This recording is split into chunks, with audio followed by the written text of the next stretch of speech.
ಸಖತ್ ಖಾರ ಬಣ್ಣ ಮತ್ತು ರುಚಿ ಆಚಿ ಚಿಲ್ಲಿ ಪೌಡರ್.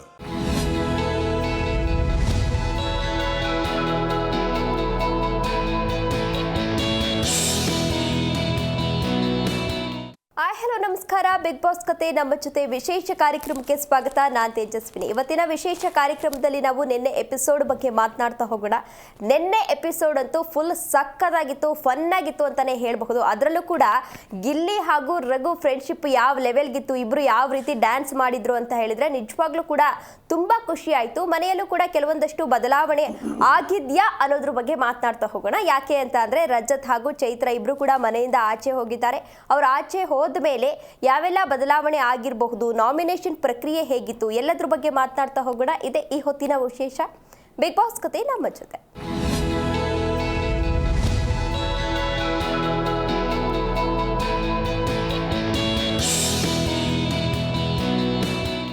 ಎಸ್, ಇದ್ರ ಬಗ್ಗೆ ಮಾತನಾಡಲಿಕ್ಕೆ ನನ್ನ ಜೊತೆ ನನ್ನ ಕೊಲೀಗ್ ರಾಮ್ ಸರ್ ಕಾರ್ಯಕ್ರಮಕ್ಕೆ ಜಾಯ್ನ್ ಆಗಿದ್ದಾರೆ. ಅವ್ರನ್ನ ಬರ್ಮಾಡ್ಕೊಳ್ಳೋಣ. ಹಾಯ್ ಸರ್, ಕಾರ್ಯಕ್ರಮಕ್ಕೆ ಸ್ವಾಗತ. ಹಾಯ್, ನಮಸ್ತೆ ಸರ್. ನಿನ್ನೆ ಬಿಗ್ ಬಾಸ್ ನೋಡಿದ್ರಿ ಅನ್ಸುತ್ತೆ, ತುಂಬಾ ಫನ್ನಿ ಆಗಿತ್ತು, ತುಂಬಾ ಖುಷಿ ಆಗಿತ್ತು. ಮೊದಲನೇ ಪ್ರಶ್ನೆ ಏನು ಅಂತ ಅಂದ್ರೆ, ತಮಗೆ ರಕ್ಷಿತಾ ಮನಸ್ಸಲ್ಲಿ ಗಿಲ್ಲಿ ಗೆಲ್ಬೇಕು ಇಲ್ಲ ನಾನು ಗೆಲ್ಬೇಕು ಅನ್ನೋದು ಇದೆಯಾ ಅಂತ. ಯಾಕೆ ಅಂತ ಅಂದ್ರೆ ಸ್ಪಂದನ ಹಾಗೂ ಕಾವ್ಯ ಅವರನ್ನ ದೂರ ಮಾಡಿದ್ರೆ ನಾನು ಗಿಲ್ಲಿಗೆ ಹತ್ರ ಆಗಬಹುದು ಅನ್ನೋದು ರಕ್ಷಿತಾ ಅವರ ಮನಸ್ಸಲ್ಲಿ ಇದೆಯಾ? ಇಲ್ಲ, ಅದೇನಂದರೆ ಅವ್ರಿಗೆ ಆ ಥರ ಮನಸ್ಸಲ್ಲಿ ಇರೋದಿಲ್ಲ ಅಂತ ಅನಿಸುತ್ತೆ. ನೋಡಿ, ಮೊನ್ನೆ ಮಾಲು ಅವರು ಫ್ಯಾನ್ ಫಾಲೋ ಪೇಜ್ನ ಹೋಗ್ಬಿಟ್ಟು ನಾನು ಮಾಲು ಜೊತೆ ಇದ್ದೀನಿ ಅಂತ ಹೇಳಿದರು. ಬಟ್ ಅಲ್ಲಿ ಏನಂತಂದರೆ, ಅಲ್ಲಿ 24/7 ಯಾರು ನೋಡಿರ್ತಾರೆ ಅವ್ರಿಗೆ ಗೊತ್ತಿರುತ್ತೆ. ಸೊ ನಾವೇನು 1 hour 1.5 hour ಏನು ನೋಡಿರ್ತೀವಿ, ನಮಗೇನು ಫ್ರೇಮಲ್ಲಿ ಏನಿರುತ್ತೆ ಅಷ್ಟೇ ನಾವು ಗೈಡ್ ಮಾಡಬೇಕಾಗತ್ತೆ. ಸೊ ಅಲ್ಲಿ ನಮಗೆ ಕ್ಲಾರಿಟಿಯಾಗಿ ಹೇಳಕ್ಕೆ ಬರೋದಿಲ್ಲ. ರಕ್ಷಿತಾದ ಇದ್ರೂ ಇರ್ಬೋದು, ಇಲ್ಲದೇ ಇರ್ಬೋದು. ಯಾಕೆಂತಂದರೆ ಆಕೆ ತುಂಬ ಹುಷಾರಾಗಿ ಆಡ್ತಿದ್ದಾರೆ, ಬಟ್ ಇನ್ನೂ ಚೆನ್ನಾಗಿ ಆ್ಯಕ್ಟಿವ್ ಆಗಿ ಆಡ್ತಿದ್ದಾರೆ. ಈಗೆಲ್ಲ ಗೊತ್ತಾಗ್ಬಿಟ್ಟಿದೆ ಆಕೆಗೆ ಏನು ಮಾಡಬೇಕು, ನಾನು ಯಾವ ರೀತಿ ಇರಬೇಕು, ಯಾವ ರೀತಿ ನಾನು ಎಲ್ಲಿ ವಾಯ್ಸ್ ರೈಸ್ ಮಾಡಿದ್ರೆ ಹೆಂಗೆ ಚೆನ್ನಾಗಿ ಆಟ ಆಡ್ಬೋದು, ಈ ಥರದ್ದೆಲ್ಲ. ನೋಡಿ, ಮೊನ್ನೆ ಸೀಕ್ರೆಟ್ ರೂಮ್ಗೂ ಹಾಕಿದ್ರು ಅವ್ರನ್ನ. ಅವ್ರ ಬಗ್ಗೆ ಯಾರ್ಯಾರು ಏನೇನು ಮಾತಾಡ್ತಾರೆ, ಯಾರ್ಯಾರು ನೆಗೆಟಿವ್ ಪಾಸಿಟಿವ್ ಎಲ್ಲ ನೋಡಿ. ಅವೆಲ್ಲ ಏನಂತಂದರೆ ಜಸ್ಟ್ ಗೆಲ್ಲೋದಕ್ಕೆ ಅಥವಾ ರನ್ನಿಂಗ್ ರೇಸ್ಗೆ ಹೋಗೋದಕ್ಕೆ ಒಂದು ಇದು ಸಿಕ್ತಾಗ ಐಡಿಯಾ ಸಿಕ್ದಂಗೆ ಆಯ್ತು ಅವ್ರಿಗೆ. ಇವಾಗ ಇದನ್ನೇ ಇಟ್ಕೊಂಡು ಇವ್ರು ಏನು ಮಾಡಬೇಕು, ಯಾರ್ಯಾರ ಹತ್ರ ಹೆಂಗಿರಬೇಕು, ಯಾರಾದ್ರೂ ಹೆಂಗೆ ಇರಬಾರ್ದು. ಸೊ ಈ ಥರದ್ದನ್ನೆಲ್ಲ ಕ್ಯಾಲ್ಕುಲೇಟ್ ಮಾಡ್ಕೊಂಡಿರ್ತಾರೆ ನನ್ನ ಪ್ರಕಾರ. ಇವರಾಗಿರ್ಬೋದು, ಧ್ರುವಂತ ಆಗಿರ್ಬೋದು. ಧ್ರುವಂತ ಅವ್ರು ಅಷ್ಟು ಆಕ್ಟಿವ್ ಆಗಿ ಇರ್ತಾರೋ ಇಲ್ಲೋ ನನಗೆ ಗೊತ್ತಿಲ್ಲ. ಆದರೆ ರಕ್ಷಿತಾ ಅವರು ತುಂಬಾ ಆಕ್ಟಿವ್ ಆಗಿ ಇರ್ತಾರೆ. ಅವರು ತುಂಬಾ ಇನ್ನೂ ಫನ್ ಆಕ್ಟಿವಿಟೀಸ್ನ ಕೊಡ್ತಾರೆ ಅಂತ. ಅಂದ್ರೆ ನಾನು ಈ ಪ್ರಶ್ನೆನ ಯಾಕೆ ಕೇಳಿದೆ ಅಂತ ಅಂದ್ರೆ, ಧ್ರುವಂತ ಅವರು ಕೂಡ ಮನೇಲಿ ಹೇಳಿದ್ರು. ನಿನ್ನೆ ಎಪಿಸೋಡ್ ಅಲ್ಲಿ ರಾಶಿಕಾ ಅವರು ಕೂಡ ಇದ್ರ ಬಗ್ಗೆ ಮಾತನಾಡ್ತಾ ಇದ್ರು. ಜೊತೆಗೆ ಏನು ಅಂತ ಅಂದ್ರೆ, ಯಾವಾಗ್ಲೂ ಕೂಡ ಇವರು ರಕ್ಷಿತಾ ಅವ್ರು ಏನಿದ್ದಾರೆ, ಕಾವ್ಯ ಹಾಗೂ ಸ್ಪಂದನ ಅವರಿಬ್ರು ಕಂಡ್ರೆ ಸ್ವಲ್ಪ ಎಲ್ಲೋ ಒಂದ್ ಕಡೆ ದೂರ ಇದ್ದಾರೆ. ಅದ್ರ ಜೊತೆಗೆ ಯಾವಾಗ್ಲೂ ಗಿಲ್ಲಿ ಗಿಲ್ಲಿ ಗಿಲ್ಲಿ ಅಂತಿರ್ತಾರೆ. ಸೊ ಹಾಗಾಗಿ ಏನಾದ್ರು ಇರ್ಬೋದಾ ಅಂತ ಒಂದು ಲೆಕ್ಕಾಚಾರ ನೋಡ್ಬೇಕು ಅಂತಂದ್ರೆ ನಾವು ಇರಬಹುದು ಅಂತ ಅನ್ಸುತ್ತೆ. ಯಾಕೆಂತಂದ್ರೆ ಗಿಲ್ಲಿಗೆ ಫಾಲೋವರ್ಸ್ ಜಾಸ್ತಿ ಇರೋದ್ರಿಂದ ನೋಡಿ, ಇವಾಗ ಗಿಲ್ಲಿ ಅವರೆಷ್ಟೇ ನಾಮಿನೇಟ್ ಆದರೂ ಕೂಡ ಅಲ್ಲಿ ಪಾಸ್ ಆಗ್ತಾ ಬರ್ತಿದ್ದಾರೆ. ಇದನ್ನು ಕ್ಯಾಲ್ಕುಲೇಟ್ ಮಾಡಿರ್ತಾರೆ ಅವರು. ನಾ ಎಲ್ಲ ವೀಕಲ್ಲೂ ಗಿಲ್ಲಿ ಅವರು ನಾಮಿನೇಟ್ ಆಗ್ತಾನೆ ಬರ್ತಾರೆ. ಫಸ್ಟ್ ಅವ್ರು ಏನು ಮಾಡ್ತಾರೆ, ಅವರೇ ಫಸ್ಟ್ ಪಾರಾಗ್ತಾ ಇರ್ತಾರೆ. ಅದರಲ್ಲಿ ಅವರೇನೆ ನಾಮಿನೇಟಿಂದ ಹೊರಗೆ ಬರ್ತಾರೆ. ಸೊ ಈ ಥರದನ್ನೆಲ್ಲ ಕ್ಯಾಲ್ಕುಲೇಷನ್ ಎಲ್ಲ ಮಾಡಿಕೊಂಡು ಗಿಲ್ಲಿ ಜೊತೆನೇ ಚೆನ್ನಾಗಿ ಇಟ್ಕೊಂಡು, ಸೊ ನಾನು ಇನ್ನೂ ಫೈನಲ್ 85 ಬಂದ್ಬಿಟ್ಟಿದೆ, 85 ಡೇಸ್ ಆಗೋಗ್ಬಿಟ್ಟಿದೆ ಈಗ. ಇನ್ನು ಎಲ್ಲರೂ ಹುಷಾರಾಗಿದ್ದಾರೆ, ಹುಷಾರಾಗಿ ಆಟ ಆಡಬೇಕು ಅವರು.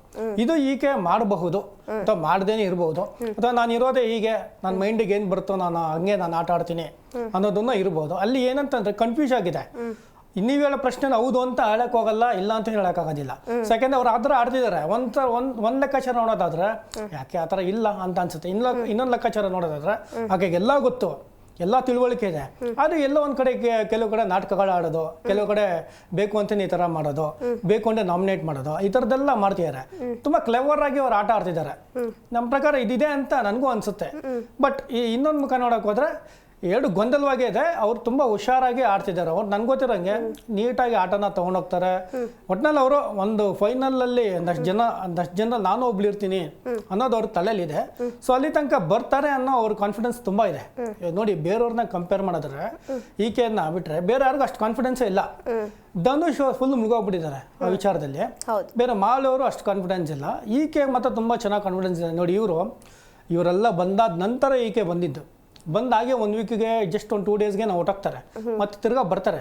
ಹಂಗೆ ಅದನ್ನ ಮತ್ತೆ ವಾಪಸ್ ಬರ್ತಾರೆ ಅಂತಂದ್ರೆ ಅವ್ರನ್ನ ನೀಟಾಗಿ ರೆಡಿ ಮಾಡಿ ಕಲಿಸಿರ್ತಾರೆ. ಇಲ್ಲ, ಈ ಆಟನ ಬೇರೆ ರೀತಿ ಆಡಬೇಕಾಗತ್ತೆ, ಈ ಥರ ನೀನು ಕ್ವಶನ್ ಮಾಡಬೇಕಾಗತ್ತೆ, ವಾಯ್ಸ್ನ ರೈಸ್ ಮಾಡಬೇಕಾಗತ್ತೆ, ಎಲ್ಲ ನೀನು ಫನ್ ಆಕ್ಟಿವಿಟೀಸ್ ಮಾಡಬೇಕಾಗುತ್ತೋ ಅಲ್ಲಿ ನೀನು ಮಾಡಲೇಬೇಕಾಗತ್ತೆ.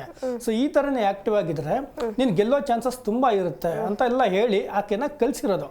ಸ್ಟಾರ್ಟಿಂಗ್ ಬಂದಾಗ ಆಕೆ ಗೊತ್ತಾಗ್ತಾ ಇಲ್ಲ, ಏನಿದು ಅಸಾಮಾನ್ಯ ಎಲ್ಲ ಬಂದಿದ್ದಾರಲ್ಲ, ನನಗಿಂತ ದೊಡ್ಡೋರು ಇದ್ದಾರೆ, ಎಲ್ಲ ಸೀನಿಯರ್ಸ್ ಇದ್ದಾರೆ, ನಾನು ಇವ್ರ ಮಧ್ಯದಲ್ಲಿ ನಾನು ಹೇಗೆ ಆಟ ಆಡ್ಬೋದು ಅನ್ನೋದು ಆಕೆಗೆ ತುಂಬ ಗೊಂದಲ ಇತ್ತು ಬಿಗಿನಿಂಗ್. ಯಾಕೆಂದ್ರೆ ಈಗ ಸ್ಟಾರ್ಟಿಂಗ್ ನೋಡಿ ಆಕೆ ಅವ್ರ ಏಜ್ಗೂ ಇಲ್ಲಿರೋ ಏಜ್ಗೂ ತುಂಬ ಡಿಫ್ರೆನ್ಸ್ ಇದೆ. ಆಮೇಲೆ ಈಗ ಇವ್ರಿಗಿರೋ ವರ್ಕ್ ಎಕ್ಸ್ಪೀರಿಯನ್ಸ್ಗೂ ಇವ್ರಿಗಿರೋ ಒಂದು ಏನು ಸೀರಿಯಲ್ ಆರ್ಟಿಸ್ಟ್ಗಳಿಗೂ ಈಕೆ ಒಂದು ಯೂಟ್ಯೂಬ್ ಆ್ಯಂಕರ್ ಆಗಿ ಅಂದರೆ ಯೂಟ್ಯೂಬಲ್ಲಿ ಇವರು ಫೇಮ್ ಆಗಿ ಬಂದಿರ್ತಾರೆ ಇವರು. ಸೊ ಈ ಥರದ್ದು ಈಗ ಸೀರಿಯಲ್ಗೂ ಈ ಥರ ಯೂಟ್ಯೂಬ್ ತುಂಬ ವ್ಯತ್ಯಾಸ ಇರುತ್ತೆ. ಇಲ್ಲಿರೋ ವರ್ಕ್ಗೂ ಅಲ್ಲಿರೋ ವರ್ಕ್ಗೂ ತುಂಬ ಅಜಗಜಾಂತರ ವ್ಯತ್ಯಾಸ ಇರುತ್ತೆ. ಸೊ ಅಲ್ಲಿರೋ ಜೊತೆ ನಾನು ಯಾಕೆ ನಿಂಗಲ್ ಆಗೋದು, ಹೆಂಗಾಗುತ್ತೋ ಅನ್ನೋದನ್ನ ಕ್ವಶನ್ಸ್ ಅವ್ರು ತುಂಬ ಗೊಂದಲದಲ್ಲಿರ್ತಾರೆ. ಅದಾದ ನಂತರ ರೆಡಿಯಾಗಿ ಬರ್ತಾರೆ. ಒಂದು ಸತಿ ರೆಡಿಯಾಗಿ ಬಂದಾದ್ಮೇಲೆ ಇವತ್ತೂ ಕೂಡ ಆಕೆ ಜನಗಳಿಗೆ ಜನಪ್ರಿಯ ಆಗ್ತಾ ಬರ್ತಾನೆ ಇರ್ತಾರೆ. ವೋಟಿಂಗ್ ತುಂಬ ಚೆನ್ನಾಗಿ ಬೀಳುತ್ತೆ. ಆಕೆಗೂ ನಾಮಿನೇಟ್ ಮಾಡಿದ್ರು ಕೂಡ ಎಷ್ಟೋ ಜನ ಅವ್ರನ್ನ ಗೆಲ್ಲಿಸ್ತಾನೆ ಇದ್ದಾರೆ. ನಾಮಿನೇಟ್ ಆದರೂ ಕೂಡ ಅವರು ಪಾರಾಗ್ತಾನೆ ಬರ್ತಿದ್ದಾರೆ. ಇದೆಲ್ಲ ತುಂಬ ಸೇಫಾಗಿ ತುಂಬ ಚೆನ್ನಾಗಿ ಆಕೆಗೆ ಮೈಂಡ್ ಸೆಟ್ ತುಂಬ ಚೆನ್ನಾಗಿದೆ. ಎಲ್ಲಿ ನಾನು ಸೇಫಾಗಿ ಆಟ ಆಡಿದ್ರೆ ಎಲ್ಲಿ ನಾನು ಗೆಲ್ಲಬಹುದು, ಎಲ್ಲಿ ನಾನು ಆಕ್ಟಿವ್ ಆಗಿ ಕಾಣಿಸ್ಕೊಬಹುದು. ನೋಡಿ ಮೊನ್ನೆ ಸೀಕ್ರೆಟ್ ನಾನು ಹೇಳ್ದಾಗೆ ಅಲ್ಲೆಲ್ಲ ಏನೇ ಫ್ರೇಮ್ ಬರ್ತಿಲ್ಲ ಗೊತ್ತಾಗ್ತಾ ಇದೆ. ಜಾಸ್ತಿ ಗಿಲ್ಲೂ ಬಂದಿರ್ತಾರೆ. ಸೊ ಗಿಲ್ಲಿ ಜೊತೆ ನಾನು ಇದ್ದಷ್ಟು ಅಲ್ಲಿ ಇನ್ನೂ ಒಡನಾಟ ಜಾಸ್ತಿ ಇದ್ದಷ್ಟು ಇನ್ನೂ ಚೆನ್ನಾಗಿ ನಾನು ಫೇಮಲ್ಲಿ ಬರ್ತೀನಿ, ಇನ್ನೂ ಚೆನ್ನಾಗಿ ನನಗೆ ಜನಗಳ ಸಂಪಾದನೆ ನಾನು ಮಾಡ್ತೀನಿ, ಫ್ಯಾನ್ ಫಾಲೋವರ್ಸ್ ಇನ್ನೂ ಜಾಸ್ತಿ ಆಗ್ತಾರೆ. ಅಂದ್ರೆ ಅವ್ರ ಸೀಕ್ರೆಟ್ ರೂಮ್ಗೆ ಹೋಗಿದ್ದು ಎಲ್ಲ ಒಂದ್ ಕಡೆ ರಕ್ಷಿತ್ ಅವರಿಗೆ ಪ್ಲಸ್ ಪಾಯಿಂಟ್ ಆಯ್ತು. ತುಂಬಾನೇ ಪ್ಲಸ್ ಪಾಯಿಂಟ್ ಆಯ್ತು. ಈಕೆ ತುಂಬಾ ಪ್ಲಸ್ ಪಾಯಿಂಟ್ ಆಯ್ತು ನೋಡಿ. ಅದನ್ನ ಈಕೆ ತುಂಬಾ ಪ್ಲಸ್ ಪಾಯಿಂಟ್ ಆಗಿ ಉಳಿಸ್ಕೊಂಡೋಗಿ ಅಲ್ಲೇನಾದ್ರೂ ಫೈನಲ್ ಲಿಸ್ಟಿಗೆ ಬಂದ್ಬಿಟ್ಟು ಗೆದ್ದೇ ಬಿಟ್ರೆ ಅಂತ ಅನ್ಕೊಳ್ಳಿ, ಆಕೆ ತರ ಮೈಂಡ್ ಸೆಟ್ ಯಾರಿಗಿಲ್ಲ. ಸೊ ಆ ಥರ ಅದನ್ನು ಉಳಿಸ್ಕೊಬೇಕು. ಹಾಗಂತ ಜನಗಳು ನೋಡ್ತಿರ್ತಾರೆ, ಅಷ್ಟು ಮೈಂಡ್ ಸೆಟ್ ಆಗಿ ಗೇಮ್ ಏನು ತಲೆಯಲ್ಲಿ ಆಟ ಆಡ್ಕೊಂಡು ಹಂಗೆಲ್ಲ ಆಡೋಕ್ಕಾಗೋದಿಲ್ಲ. ಜನಗಳು ಗೊತ್ತಿರುತ್ತೆ ಯಾರನ್ನ ಓಟ್ ಹಾಕ್ಬೇಕು, ಯಾರು ಆ ಥರ ತುಂಬ ಪ್ರಾಮಾಣಿಕವಾಗಿ ಆಟ ಆಡ್ತಿದ್ದಾರೆ ಇಲ್ಲ ಅನ್ನೋದು ಜನಗಳಿಗೆ ತುಂಬ ಗೊತ್ತಾಗ್ತಾ ಇರುತ್ತೆ. ಸೊ ಜನಗಳು ಓಟಿಂಗ್ ಮುಖಾಂತರ ಅಲ್ಲಿ ಗೆಲ್ಲೋ ತುಂಬ ಇದೆ. ಸೊ ಇದನ್ನ ನನಗೆ ಗೊತ್ತಿರೋಂಗೆ ಫೈನಲಲ್ಲಿ ಆಕೆನೋ ಒಬ್ರು ಇರ್ತಾರೆ ಅಂತ ನನಗೆ ಆ ಥರ ಅನಿಸ್ತದೆ. ಓಕೆ, ಇವಾಗ ನಾಮಿನೇಷನ್ ಪ್ರಕ್ರಿಯೆ ಆಯಿತು. ರಾಶಿಕಾ ಅವರ ನಾಮಿನೇಷನ್ ಪ್ರಕ್ರಿಯೆಯಲ್ಲಿ ಗಿಲ್ಲಿ ಅವರ ಮಾಸ್ಟರ್ ಪ್ಲಾನ್ ಹೇಗಿತ್ತು? ಅಂದರೆ ಅವರು ಬೇಕು ಅಂತ ಸಪೋರ್ಟ್ ಮಾಡಿದ್ದ, ಅವ್ರು ಇರಲೇಬೇಕು ಅಂತ ಸಪೋರ್ಟ್ ಮಾಡಿದ್ದ, ಇಲ್ಲ ಅಂದರೆ ರಾಶಿಕಾ ಅವರು ನನ್ನ ಹೆಸರು ಹೇಳ್ತಾರೆ, ಅವರು ಇದರಲ್ಲೊಂದು ತಪ್ಪು ಹೇಳ್ತಾರೆ ಅಂತ ಗೊತ್ತಿದ್ದು ಗಿಲ್ಲಿ ಅವರು ಆ ಥರ ಮಾಡಿದ್ದ? ಅದೇನಾದರೂ ಅವ್ರ ಗೇಮ್ ಸ್ಟ್ರಾಟಜಿನ? ಇಲ್ಲ ಯಾಕೆಂದ್ರೆ ನೋಡಿ, ರಾಶಿಕಾ ಗಿಲ್ಲಿಗೂ ಬರೋದಿಲ್ಲ. ಗಿಲ್ಲಿಯವ್ರು ಏನು ಅನ್ಕೊಂಡ್ರು ನನಗೆ ಎಗ್ನಿಸ್ಟ್ ಆಗಿ ರಾಶಿಕಾ ಹೇಳಿರ್ತಾರೆ ಅಂತ ಅವ್ರು ಹೇಳಿದ್ರದು. ಬಟ್ ಇವರು ಗೇಮ್ ಸ್ಟ್ರಾಟಜಿಯಾಗಿ ಮಾಡಿಲ್ಲ. ಈಗೇನಂತಂದ್ರೆ ನೋಡಿ, ಅವ್ರಿಗೂ ಯಾವುದೇ ರೀತಿಲೂ ನಾವೆಲ್ಲೋ ಹೊಂದಾಣಿಕೆ ಕಾಣಿಸ್ತಾ ಇಲ್ಲ, ಫ್ರೆಂಡ್ಲಿಯಾಗಿ ಮಾತಾಡೋದು ಕಾಣಿಸ್ತಿಲ್ಲ. ಒಂದು ಗೇಮ್ ಅಂತ ಬಂದಾಗಲೂ ಅವ್ರೇನೋ ಮಾತಾಡ್ತಾರೆ, ಇವರೇನೋ ಕ್ಲಾರಿಟಿ ಕೊಡೋಕೆ ಹೋಗ್ತಾರೆ. ರಾಶಿಕಾ ಅವರು ನೋಡು ನಾನು ಈ ಥರ ಈಗ ಮೊನ್ನೆ ಕ್ಲಾರಿಟಿ ಕೊಡೋಕೆ ಹೋಗ್ತಿದ್ರು ಅವರು, ಇಲ್ಲ ನೀನು ಸ್ವಲ್ಪ ನನ್ನ ಬಗ್ಗೆ ತಪ್ಪಾಗಿ ತಿಳ್ಕೊಂಡು ನಿಜ ಕೆಲವೊಂದು ವಿಚಾರದಲ್ಲಿ ಕೆಲವೊಂದು ಗೇಮ್ ಅಂತ ಬಂದಾಗ ಈಗ ಇವ್ರು ಆರ್ಗ್ಯುಮೆಂಟ್ ಆಗ್ತಿದೆ. ಒಂದು ರಿಸೀವರ್ ಆಗಬೇಕು, ಒಂದು ಏನಾರು ಹೇಳಿದ್ರೆ ಪೂರ್ತಿ ಕೇಳಬೇಕು, ಕೇಳಿದ ನಂತರ ಡೌಟ್ಸ್ ಹೇಳಬೇಕು. ಇಲ್ಲ ಅಮ್ಮ ಈಗಿತ್ತು ಆಗಿತ್ತು ಅಂತ ಡೌಟ್ಸ್ ಹೇಳೋದ್ರಲ್ಲಿ ಲೆಕ್ಕಾಚಾರ ಇರುತ್ತೆ. ಅಲ್ಲಿ ಏನಾಗ್ತಿದೆ, ಇಲ್ಲಿ ಪೂರ್ತಿ ಮಾತಾಡೋಕೆ ಹೋಗ್ಬಿಡ್ತಾ ಇಲ್ಲ. ಅಂದರೆ ಅಲ್ಲಿ ಗೊಂದಲ ಇದೆ ಅವ್ರ ಇಬ್ಬರಲ್ಲಿ. ಇವನ್ ನೋಡಿ, ಕಾವ್ಯ ಅವರು ಮಾತಾಡಕ್ಕೆ ಬಂದಾಗ ನೀಟಾಗಿ ನಿಧಾನಕ್ಕೆ ಆರಾಮಾಗಿ ಕೇಳ್ತಾರೆ ಕೂಲಾಗಿ. ಯಾಕೆ ಬೇರೆಯವ್ರದ್ದೆಲ್ಲ ಕೇಳೋದಿಲ್ಲ ಅನ್ನೋದು ಎಲ್ಲರ ಪ್ರಶ್ನೆನೂ ಹಾಗೇ ಇದೆ. ಎಲ್ಲರದ್ದು ಪೂರ್ತಿಯಾಗಿ ಕೇಳಿ, ಎಲ್ಲರೂ ಪೂರ್ತಿಯಾಗಿ ಕೇಳಿಸ್ಕೊಂಡು ಅವರು ಏನು ಹೇಳ್ಬೋದು ಅನ್ನೋ ಅವ್ರಿಗೊಂದು ಕ್ಲಾರಿಟಿ ಸಿಗುತ್ತೆ. ಬಟ್ ಆ ವಿಚಾರದಲ್ಲಿ ಅವರು ನನಗೆ ಗೊತ್ತಿರೋ ಹಂಗೆ ಗೇಮ್ ಅಂದರೆ ಅವ್ರಿಗೇನು ಅನ್ಸಿದ್ಯೋ ಆ ಥರ ಮಾಡಿದ್ದಾರೆ. ಬಟ್ ಇದು ಸ್ಟ್ರಾಟಜಿಯಲ್ಲೇ ನನಗೇನು ಕಾಣಿಸ್ತಾ ಇಲ್ಲ ಗಿಲ್ಲಿ ಅವ್ರದ್ದು. ಅಲ್ಲ ಹಂಗಲ್ಲ ಸರ್, ಅವರು ರಾಶಿಕಾ ಅವ್ರು ಏನು ಹೇಳಿದ್ರು, ಆ ರಾಶಿಕಾ ಅವ್ರು ಇರಬೇಕು ಇರಬಾರ್ದು ಅಂತ ಗ್ರೀನು ಮತ್ತೆ ರೆಡ್ನ ಎತ್ತಬೇಕಿತ್ತಲ್ಲ, ಆಗ ಗಿಲ್ಲಿ ಅವರು ಗ್ರೀನ್ ಎತ್ತಿದ್ರು. ಅಂದರೆ ರಾಶಿಕಾ ಅವರು ಇಲ್ಲಿ ಇರಬೇಕು, ಮನೇಲಿ ಇರಬೇಕು ಅಂತ. ಆದರೆ ರಾಶಿಕಾ ಅವರಲ್ಲಿ ಹೆಸರೇ ಏನು ತಗೊಳ್ತಾರೆ, ರಾಶಿಕಾ ಅವ್ರಿಗೆ ಗಿಲ್ಲಿಗೆ ನನ್ನ ಕಂಡ್ರೆ ಆಗಲ್ಲ ಅನ್ನೋದು ಗೊತ್ತಿತ್ತು. ಅವರು ಗಿಲ್ಲಿ ಹೆಸರು ಹೇಳಿದ ತಕ್ಷಣ ರಾಶಿಕಾ ಅಂದ್ರೆ ಗಿಲ್ಲಿ ಅವ್ರ ಮುಖದಲ್ಲಿ ಏನೋ ಒಂಥರ ಸ್ಮೈಲ್ ಬಂದ್ಬಿಡ್ತು, ನಾನೇ ಗೆದ್ದೆ ಅನ್ನೋ ತರ. ಅದ್ರ ಬಗ್ಗೆ ಹೇಳ್ತಿರೋದು ಹೌದೌದು ನೋಡಿ, ಕರೆಕ್ಟ್ ನೀವು ಹೇಳ್ದಂಗೆ ಅವರು ಗಿಲ್ಲಿ ಅವರು ರಾಶಿಕಾ ಅವ್ರ ಹೆಸರು ತೊಗೊಂಡಿಲ್ಲ ಅಂತ ನೀವು ಹೇಳ್ತಿರೋದಲ್ವಾ. ಈಗ ನನ್ಗೆ ಗೊತ್ತಿರೋಂಗೆ ಅಲ್ಲೂ ಈಗ ಏನಂತಂದ್ರೆ ಯಾರು ಸ್ಟ್ರಾಂಗ್ ಆಗಿರೋದನ್ನ ಕಳ್ಸೋಕ್ಕಾಗೋದಿಲ್ಲ, ಅದು ಇರ್ಬೋದು. ಸ್ಟ್ರಾಂಗ್ ಆಗಿರೋದನ್ನ ಕಳ್ಸಿಬಿಟ್ರೆ ಸ್ಟ್ರಾಂಗ್ ಆಗಿರೋದನ್ನ ಹೊಡಿಬೇಕು. ಅಂದ್ರೆ ನಿಮ್ಮ ಪ್ರಕಾರ ರಾಶಿಕಾ ಅವರು ಸ್ಟ್ರಾಂಗ್ ಅಂತ? ರಾಶಿಕಾ ಅವರು ಸ್ಟ್ರಾಂಗ್ ಆಗಿಲ್ಲ ಅಂತ ಅವ್ರ ಪ್ರಕಾರ. ಅಂಥವ್ರು ಇದ್ರೆ ಅಂಥವ್ರ ಮುಂದೆ ನಾನು ಗೆಲ್ಲಬಹುದು, ಅಂಥವ್ರನ್ನ ಉಳಿಸ್ಕೊಂಡ್ರೆ ಸೊ ನಾನು ಅವ್ರ ಮುಂದೆ ಚೆನ್ನಾಗಿ ಪರ್ಫಾರ್ಮೆನ್ಸ್ ಆಟ ಆಡಿ ನಾನು ಗೆಲ್ಲಬಹುದು ಅನ್ನೋ ಒಂದು ಲೆಕ್ಕಾಚಾರ ಉಳಿಸ್ಕೊಂಡ್ರೆ ಅವ್ರ ವಿರುದ್ಧ ನಾನು ಗೆಲ್ಲಬಹುದು ಅನ್ನೋ ಲೆಕ್ಕಾಚಾರ ಇರಬಹುದು. ಆ ಥರನೇ ಇರ್ಬೋದು. ಇಲ್ಲ ನಾನು ಯಾರು ಇದ್ರೂ ಪರವಾಗಿಲ್ಲ, ಅವ್ರು ಎಂಥ ಸ್ಟ್ರಾಂಗ್ ಇದ್ರೂ ಪರವಾಗಿಲ್ಲ, ನಾನು ಹಿಂಗೆ ಆಟ ಆಡ್ತೀನಿ ಅನ್ನೋದೂ ಇರ್ಬೋದು. ಯಾಕೆಂದ್ರೆ ನೋಡಿ, ಅವರಲ್ಲೂ ಜಾಸ್ತಿ ಗೊಂದಲಗಳಿತ್ತು ಇಬ್ಬರಲ್ಲೂ. ಇವಕ್ಕೆ ಬಿಡು ಇನ್ನೇನು ಜಾಸ್ತಿ ಇದರಲ್ಲಿ ತಗೊಳ್ಳೋದು ಬೇಡ ಅಂತ ಗಿಲ್ಲಿಯವರು ಸುಮ್ಮನೆ ಆಗಿದ್ದಾರಾ ಅಥವಾ ಸ್ಟ್ರಾಟಜಿ ಇದೆಯಾ, ಅದನ್ನ ನಾವು ನೆಕ್ಸ್ಟ್ ಈಗೇನು ಬರುತ್ತೆ ಈ ವೀಕಲ್ಲಿ ಗೊತ್ತಾಗುತ್ತೆ ನಮಗೆ. ಅವ್ರು ಬೇಕು ಅಂತಾನೆ ಮಾಡತಾರ ಅಥವಾ ಬೇಡ ಅಂತಾನೆ ಮಾಡತಾರ. ಯಾಕೆಂದ್ರೆ ನಾವು ಕೆಲವೊಂದು ಗೇಮ್ ನೋಡಿ ಮಾತಾಡಬೇಕಾಗುತ್ತೆ. ಸುಮ್ಮನೆ ನಾನು ಹೌದು ಅಂತ ಹೇಳ್ಬೋದು, ಸ್ಟ್ರಾಟಜಿ ಇಲ್ಲ ಅಂತ ಹೇಳೋಕ್ಕಾಗೋದಿಲ್ಲ. ಸೊ ಇವೆರಡು ನೋಡಿದಾಗಲೇ ಗೊತ್ತಾಗುತ್ತೆ ಎಷ್ಟು ಸಖತ್ತಾಗಿ ಒಂದು ಒಳ್ಳೆ ಸ್ಟ್ರಾಟಜಿ ಇದೆ, ಗೇಮ್ ಇದೆ, ತಲೆಯಲ್ಲಿ ಇಟ್ಕೊಂಡು ಮಾಡಿರೋದು ಅರ್ಥ ಇದೆ, ಅರ್ಥ ಇಲ್ಲ ಅನ್ನೋದಿಲ್ಲ. ನಮ್ದು ನೆಕ್ಸ್ಟ್ ಹೋಗ್ತಾ ಹೋಗ್ತಾ ದಿನ ಏನು ಹೋಗ್ತಾ ನೋಡಿ ಆಗಲೇ 85 ದಿವಸ ಆಗ್ಬಿಟ್ಟಿದೆ. ಎಲ್ಲ ತುಂಬ ಹುಷಾರಾಗಿ ಆಡಬೇಕು. ಆ ಥರ ಇವರು ಹುಷಾರಾಗಿ ಆಡ್ತಿದಾರಾ, ಹುಷಾರಾಗಿ ಆಡ್ತಿಲ್ವಾ, ಅಥವಾ ಈಗ ಇರೋದೇ ಹಾಗೇನಾ ಅನ್ನೋದನ್ನ ನಾವು ನೆಕ್ಸ್ಟ್ ಬರೋ ದಿನಗಳಲ್ಲಿ ನೋಡಬೇಕಾಗತ್ತೆ ಅದನ್ನು. ಓಕೆ, ಈಗ ರಜತ್ ಮತ್ತು ಚೈತ್ರ ಇಬ್ರು ವೈಲ್ಡ್ ಕಾರ್ಡ್ ಎಂಟ್ರಿ ಕೊಟ್ಟಿದ್ರು. ಕೆಲವೊಂದಷ್ಟು ದಿನ ಜಗಳ ಗುದ್ದಾಟ ಎಲ್ಲ ಆಯಿತು, ಮನೆಯಿಂದ ಆಚೆ ಹೋದ್ರು. ಅವ್ರ ಮನೆಯಿಂದ ಆಚೆ ಹೋದ್ಮೇಲೆ ಮನೆಯಲ್ಲಿ ಏನೇನೆಲ್ಲ ವ್ಯತ್ಯಾಸ ಆಗಿದೆ, ಏನೇನೆಲ್ಲ ಬದಲಾವಣೆ ಆಗಿದೆ?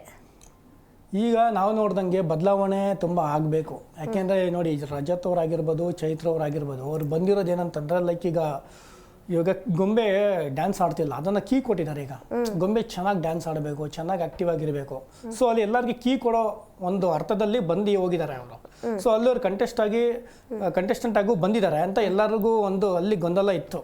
ಏನಪ್ಪ ವೈಲ್ಡ್ ಕಾರ್ಡಿಂದ ಬಂದಿದ್ದಾರೆ ಇವರು, ನಮಗೆ ಬೀಟ್ ಮಾಡ್ತಾರ, ಮತ್ತೆ ಹಳೊಬ್ರು ಎಕ್ಸ್ಪೀರಿಯನ್ಸ್ ಇದೆ ಅವ್ರಿಗೆ, ಆಟದಲ್ಲೆಲ್ಲ ತುಂಬ ಚೆನ್ನಾಗಿ ಗೊತ್ತಿರೋದಿದೆ.